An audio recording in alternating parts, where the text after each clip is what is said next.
রাজ্যসার ধারাবাহিক শুভবিবাহ একটা সময় এই ধারাবাহিক টিআরপিতে বেশ ভালো ফলাফল করছিল। মূলত এই ধারাবাহিকে দেখা যাচ্ছিল তেজ ও সুধার ভূমিকায় সোনামণি সাহা এবং হানি ভাবনা।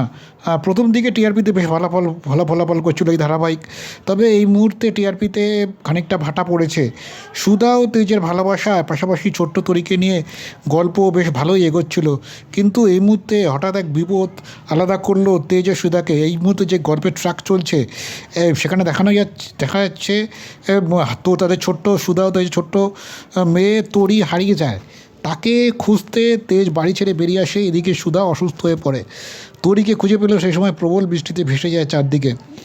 বন্যা পরিস্থিতি তৈরি হয়, জলের স্রোতে ভেসে যায় তেজ ও তরি। একা হয়ে যায় সুধা। এই পর্ব দেখে অনুরাগীরা মনে করেছিলেন যে এবার হয়তো ধারাবাহিকে একটা বড়সড় লিপ, অর্থাৎ গল্প অনেকটা এগিয়ে যাবে। কিন্তু বেশ কিছু বছর এগিয়ে যাবে এই গল্প। তবে সেই সব কিছু হয়নি, বরং এই মুহূর্তে বদলে গেছে তেজ ও সুধার জীবন। গল্পে দেখা যাচ্ছে তেজের স্মৃতি হারিয়ে গিয়েছে। অন্যদিকে জলের স্রোতে ভেসে গিয়ে একটি গ্রামে আশ্রয় নিয়েছে তরি।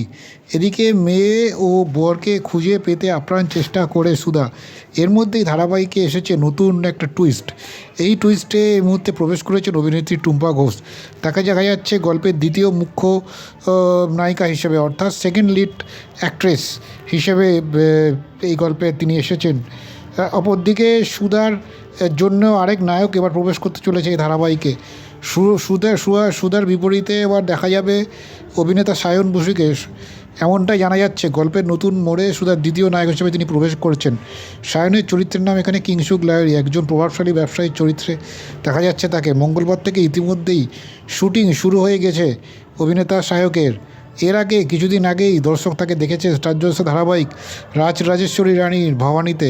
এই ধারাবাহিকে ভবানীর স্বামী রামকান্তর চরিত্রে তাকে দেখা গিয়েছিল। আর এর আগে দুই শাড়িকে গৌরবের চরিত্রে তিনি দর্শকের মন জয় করেছিলেন। এই মুহূর্তে দর্শক তাকে নতুনভাবে দেখতে পাবে শুভবিবাহ ধারাবাহিকে। এখন দেখার সায়নের চরিত্রটি দর্শকের মনে আগামী দিনে কতটা জায়গা করে নিতে পারে।